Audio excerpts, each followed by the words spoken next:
Hello, and welcome to the Big Bad Marketing Podcast. I'm Janae. And I am Brooke, and we are two entrepreneurs jumping headfirst into building a business. We're marketers and we're content creators at heart. And in this podcast, we help small business owners learn how to play big with their marketing efforts, even on a small business budget. So if you are ready to make big bad moves in your professional life, this podcast is for you. Welcome to episode 20. This is all about creating an awesome business proposal that converts. As a small business owner, getting clients is one of the hardest things that you will do. And if you sell a service, it can be even more challenging because you don't have that tangible product to offer. So, a lot of times, what you end up doing is delivering this proposal for services. So, quick caveat at this point, if you have a product-based business and you have a model where you are never creating proposals, maybe you can skip this episode, catch us back at episode 21. Otherwise, if you have a service-based business and you are interested in how to build a great proposal, you're in the right spot. Stay tuned. Okay, so aside from being a product based business, what is a good indicator that you need let's call it like a formal proposal, some sort of document or collateral, or even if that's just you getting on a call with someone? What indicates that that might be a good step for you and your business?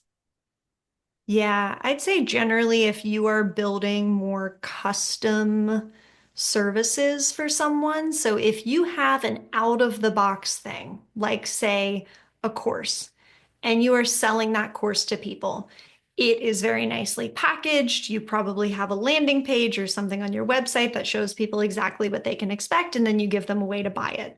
But if you're doing something that's a little more out of, not out of the box, rather, then I would say a proposal probably makes sense where you need to divulge a little bit more information about the value that you're bringing and what someone can expect from working with you. You agree? Yeah, so a little bit more tailored. And that's Yeah. not to say you can't kind of reuse the same template or speech pattern and templatize your proposal or your speaking. But if it does need to be customized based on your client or your prospects, unique business, industry, numbers, all that good stuff, then I would totally agree. Because I'm thinking of like a service like Netflix, for example. They ain't providing us proposals like on an individual basis because it's the same thing over and over. But what they do really well, so maybe if you are the owner of a product based business, you might want to follow this, which is just having a really clear offer. And like you mentioned before, Brooke, packaging it really well, making it clear what's included, what does it look like, what are the components of this. And that I think can help cover all the bases. Yeah, and I think it warrants us doing an entire episode just based around building great offers because that is a huge part of it. So the proposal in some ways can sort of work in tandem with developing the offer. If you have a fairly loose offer, say you offer consulting services, because that's a lovely blanket term and nobody actually knows what you do.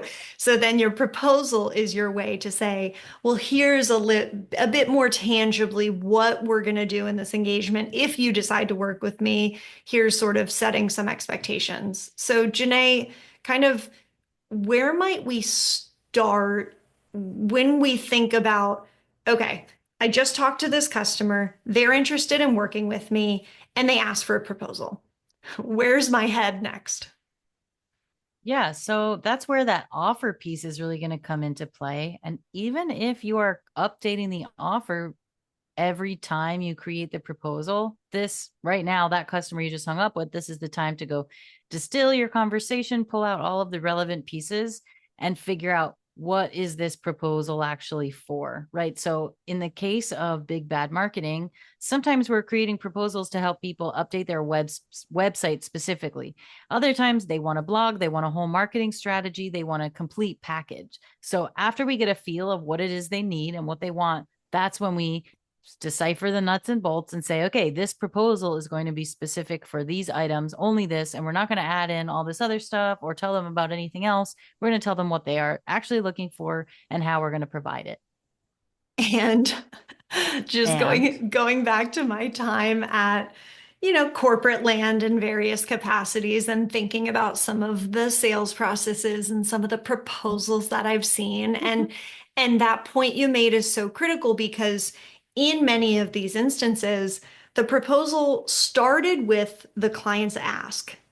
And over time, it sort of evolved into this monstrosity that was, well, then we should also offer them this because we can do. And it sort of led to this place of, let's take all of our capabilities and shove them into the proposal and see if we can get the client to bite on more, it's which, like Cheesecake Factory menus. oh, totally. We It sell really, 7,000 items. Which one do you want? exactly. And that's such an important point of the proposals. Like, don't overwhelm your prospect with your proposal. Answer the question. You can offer add-ons at a later time. You can do an incredible job and make them want to expand their scope of work with you. But for all intents and purposes, don't come out of the gate in your proposal with not just one offer, but here's every offer I have. Go ahead and take your pick because 9 times out of 10, people are just going to run the other way. Mm-hmm. Oh, yeah, it's too much. It's too much to look at. And so, a really good way to think about this is when you get on that consultation call or you get an initial email from them, kind of outlining what they're looking for, figure out very intentionally what the problem that they think they have is and how you can solve it and be able to convey that with the proposal. Because as we, if you go back and listen to episode 19, we talk about how a lot of times people come to us for marketing, but where we really have to start is like digging underneath that and addressing some foundational business numbers concerns. And that's okay. That's part of our process. But we don't generally want to be like, hey, come in for marketing. And then we're also going to solve all your business operations issues and your numbers problems, right? We're just like, here's how we're going to solve the marketing challenges you're facing today. Easy makes them feel like you heard what their problem is and you understand what the problem is. And most importantly, that you can solve it. Yes. And sometimes, as you're alluding to, getting to the root of that problem is a real challenge, but that is the point of those initial sort of consultation calls. So you can really dive in and say, well, what I'm hearing you say is this, and where I think we're heading is here. Does that make sense? So just getting really clear with your prospect on a call before you step back and try to build this proposal if you don't actually know what they're asking for or what they might need. Oh, yes.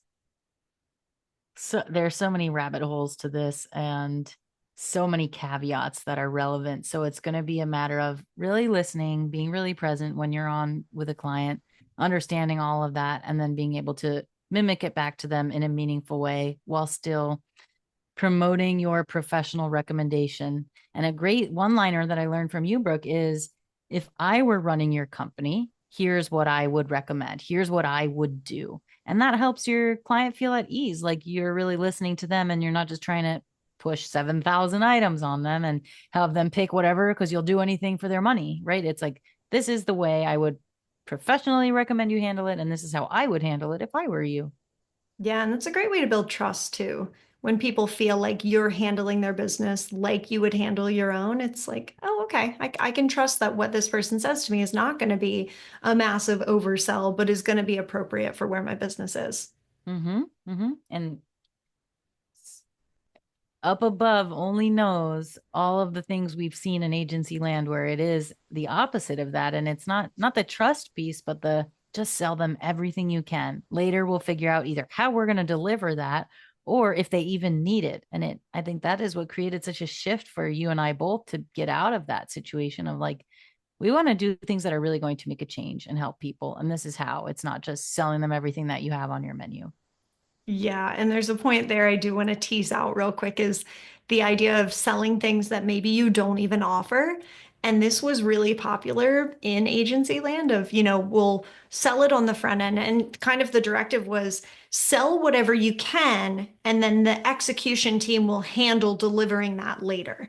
And I think when you're a small business owner, and you don't necessarily have that execution team behind you, like be super cautious about what you put into the proposal. And I'm going to say 98% of the time, only put into your proposal what you can actually achievably offer today and execute on in a meaningful way and really bring it home.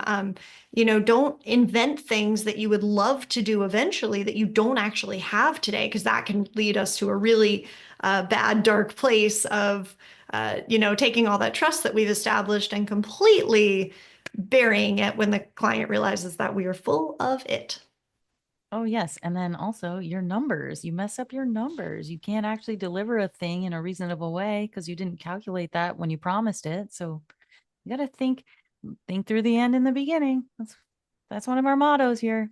Oh, yeah. And okay, another thing I want to mention is the proposal. While it's not the time to show every offer you have, every add-on, you're just very specifically offering them the solution to their problem. It can be a time where you plant a seed about later, future state. Once we accomplish XYZ things that you're here for, then we can talk about these other bigger, badder things, which is how we are handling our proposals right now. Is like, here's what we're going to do short term. Here's how we're going to handle it. Here's how we're going to solve your problems. And then once we get your website up and running and you're this going and that's moving, that's when we can really start diving into this other stuff. And you're just alluding to it and letting them know that it's there and that you have just as big of a vision as they do, but you're piecing it out step by step and you're making it digestible, manageable, achievable. Yeah. So, how would you recommend conveying that? Like, is that something you would put in the pricing section, or is that something that you would put in a slide about the approach? Like, where's the best place to sort of be like, hey, I'm not slapping you in the face with it, but just so you know, we also do other things, and that might be a future state. Sure. If you have the opportunity to get on a call and present your proposal deck or your document, I think it's a voiceover. I think it's just something that you mention in a easeful way that lets them know you are thinking about it. And if they were not thinking about it, it starts getting their gears turning of like, oh, okay, this is the first step. This is what we're doing now. Later, we'll start talking about this other stuff and we'll get there. But I think if you put it, I wouldn't put it never on a pricing document because that's exactly where someone's going to get overwhelmed. And we might talk about this later, but you want to have like 3 tiers tops in your offers. You don't want to be starting with 17 different options. I mean, now I'm just repeating myself, but the more things you throw, the harder it becomes to make a decision for them. They're unclear of the differences between the things, which one they want. And we actually recently uncovered this on a working with a product person who has multiple products and then each product comes in multiple colors and designs. And it's like, well, do you show all of these on the main page? Do you wait till they click in and then show the different colors? And that tends to be the option. I mean, look at Amazon. They're like killing it in product sales and they know how to do it, which is like have the main one. If you've got the capabilities, you can add a couple extra colors there so people see there's variety, but you don't want to overwhelm your viewers or your prospects with too much. So Yeah. yeah, I'd voice it over. The long answer to that is I'd voice it over. Okay, yeah, that's helpful. And so while we're on the topic of pricing, I think that's a really important point with sort of no more than 3 tiers of pricing. So it might be the case where you say, this is the price for my service, period. It's one price, it's in the proposal, the client can take it or leave it. What we do at Big Bad Marketing is we generally give 3 tiers. So we have the big and bad, the bigger and badder, and the biggest and baddest. Ooh. On brand. But we give a price for each of those tiers, and we clearly outline on our pricing slide what you're going to get with each package. And there are like a bajillion studies at this point that show the psychology of when you give people choices, what they're more likely to choose. And the reality is, when you give someone 3 options, they're more likely to choose the middle option. And that is just psychology. I don't want the cheapest, but I also don't want the highest. Let me get the one right in the middle. So that's why we like to do 3 instead of 2, because somebody, when you give them 2 choices, is going to be more likely to take the less expensive option. Mm-hmm. So a little bit of psychology there. I would recommend 3 tiers if you can, and then maybe even putting an indicator on that second one of like, this is our most popular option. Yeah, make the text a little bit bigger, make the size of it just a little bit bigger so it's more readable and has a physically larger space in the person's visual field.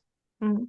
And what I love about this is like, this is quite literally what we are doing. And we're not trying to keep secrets. Like, this is all total transparency. Like, this is how things happen. And if you are our existing customer and you're listening to this, like, I'm sure you're like, oh, yeah, that is exactly what happened because this is how it happens. Yeah.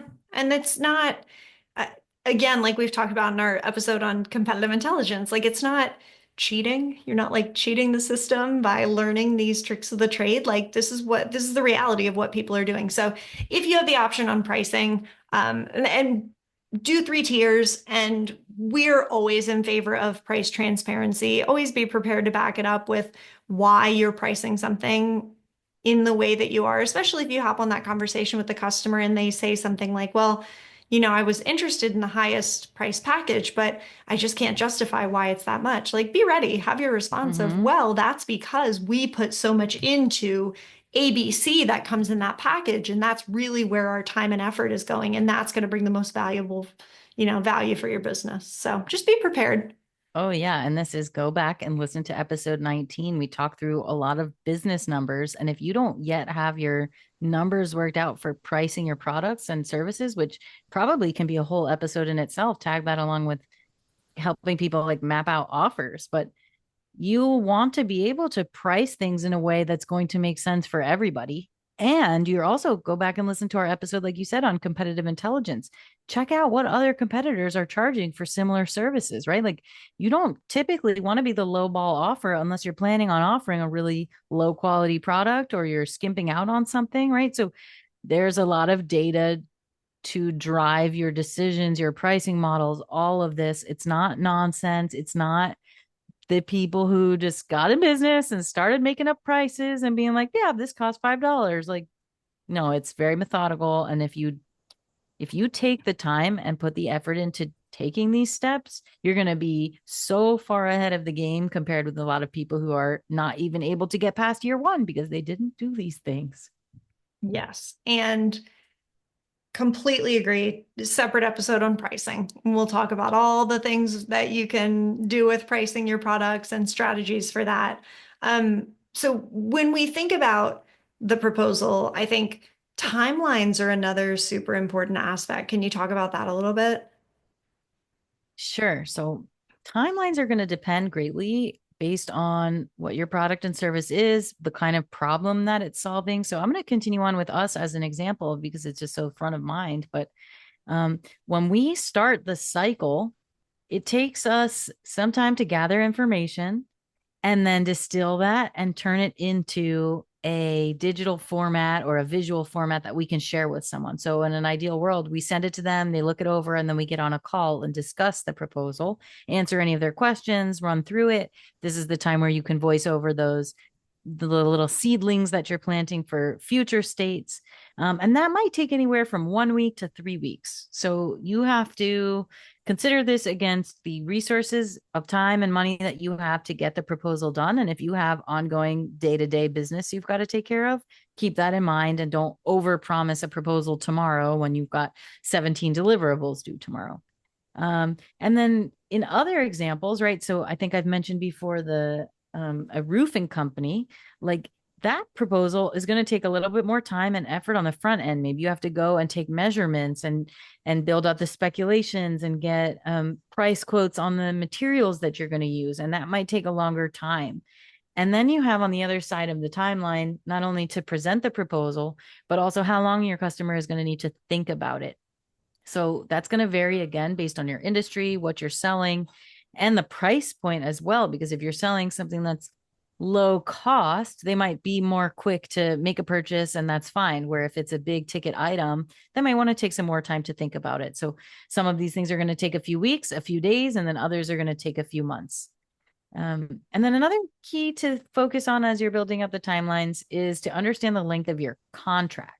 So, specifically for this services angle, we operate with short term contracts and then reassess at the end of the term. And this is something that we voiced over on a proposal before, which is we're going to do 3 months to start. We're going to get you through steps A through C. complete all of these things that you mentioned, and then we're going to reassess your contract. Does this contract and this particular offer and package still make sense for you?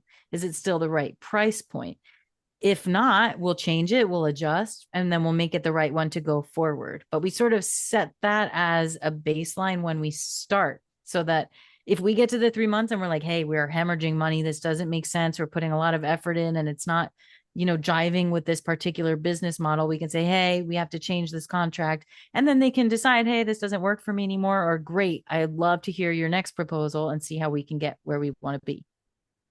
Yeah. So what I'm hearing you say is we sort of have two different timelines, right? We have the timeline of here's how long it's going to take me to craft and deliver this proposal to you, and then for you to decide and accept it.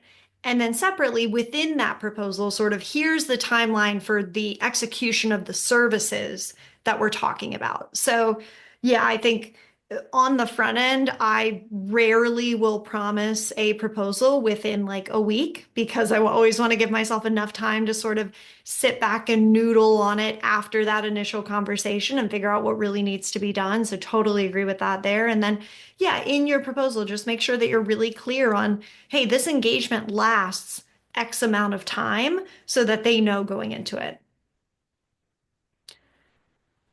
And then it's interesting because I'm thinking of, I've mentioned Netflix as an example before, but typically something like that, you sign up and it's just set up on reoccurring until you go back and take it off. And they let you know that when you sign up.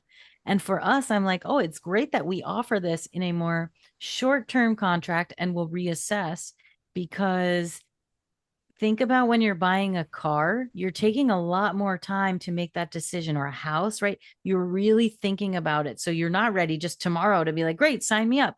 So the longer the contract or the engagement, that's going to directly correlate with how long it's taking to make that decision. So if you can make your contracts shorter with a stipulation that you'll revisit together and then decide what they need at that point, I think that's going to go a long way in shortening that decision making time, because I'm going to venture to guess that the longer it takes to make a decision, the less likely it is that they will choose your product or service. Would you agree Yeah. with that? Yes. And the more likely they are to, we talk about this a lot, to lose motivation. So when someone contacts you to talk about your services, their motivation is generally high. They know that they need what you have. So the quicker you can turn around the proposal and get that back to them, the better, right? So if you Mm-hmm. set that expectation and say, hey, I'll get a proposal to you next week, and you're able to deliver it the next day, you could say something in your email like, I was so excited to work with you that I knocked out this proposal, and take a look at it. Maybe we can hop on a call tomorrow afternoon. Like, get things moving while someone is super motivated and while you have their attention, because the longer that something sits stale in their inbox, the less likely you're exactly on point, the less likely somebody's going to be to want to work with you. Mm-hmm. They're gonna go find someone else. And I'm like, 100%. you got what I need. I was wondering why you started Oh doing yeah, the I head started jive at that. Okay, so you're building a proposal. It doesn't have to be complicated. We suggest like 4 to 6 slides, like keep it really simple. And that includes like an introductory cover page and a thank you page, right? Like keep it all meat, no fluff, just really basic. Help them understand how you're going to solve the problem. Make sure that they know that you're going to solve their problem and you know what the problem is. And then show them the pricing. It's pretty straightforward. It's basic, but it's a good way not to get too convoluted or stuck in the weeds with your customers. And then you're just making it harder on yourself. You have to talk yourself out of all these loopholes and questions. Just be clear, straightforward, simple. And then while you're doing that, make sure your proposal matches your brand. Go back and listen to our Making a Brand That Works episode. Your logo should be there, the colors, the fonts, the style, your tone, all of that should match. Yep. And then at the end of the proposal on that last slide, what are we doing to ensure that somebody is like following up? At CTA, baby, we're going to have a call to action. That's what we say about every piece of marketing that leaves your office or your desk or whatever it is. Like, you always want to tell the person what you want them to do now that they've seen this. If you notice, like on any commercial, they're like, okay, now go sign up for this credit card. Go get this shirt. It's on a special offer today, right? Like, book your appointment, whatever it is. They tell you what to do. You're going to do the same thing here. You've just like poured your heart out and been like Romeo or Juliet or whatever, like, but like, I love you. And then you walk away. No, you're like, do you love me? Do you want a proposal? Like, I know it's cheesy, but I'm feeling the momentum here. But the point is, you're gonna tell them what you want to do. You can voice that over. Email me with your approval. Let me know that you want it, and I will send you the contract. Or the method that we're using right now, and we love it. It makes it so seamless, streamlined, and easy. And it's not like yucky and sticky and like, oh, so do you want to buy it? There's no hard pressure sales, right?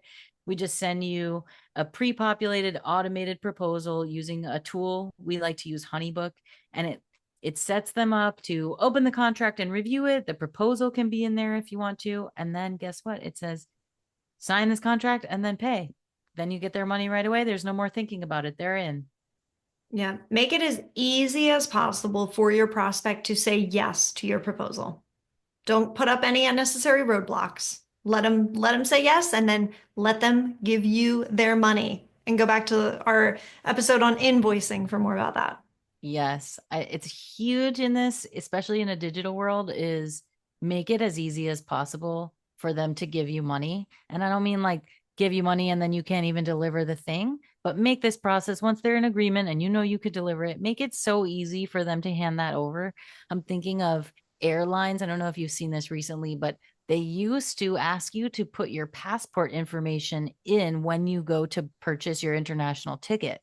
And what I've noticed is they've done away with that. They just give me your regular information and pay. Later, they'll get your passport information. But if they're putting that roadblock, you're like, I have to go get my passport. I don't know, forget it. And then you don't buy it from them. That's so true. And I have noticed that lately too. Good Yeah, yeah, observation. yeah, Yeah. yeah. Yeah. So I think as we wrap up this episode, when you send the proposal, your work is not yet done, right? You can't chuck it to somebody's inbox and expect amazing responses. You need to follow up. So maybe give them a day or two to sit with it and digest, and then offer a 15-minute follow-up call to talk through it together. Most people are skimmers, and they're probably just going to go to the pricing page and either say, oh, yeah, that looks good, or no. And taking the time to walk them through it is going to open up opportunities for questions, and then you may be able to alleviate some of those concerns they have. Make it easy. Absolutely. All right. Thank That's you for that. listening. Yeah, that's big bad proposals. Dig it. Bye.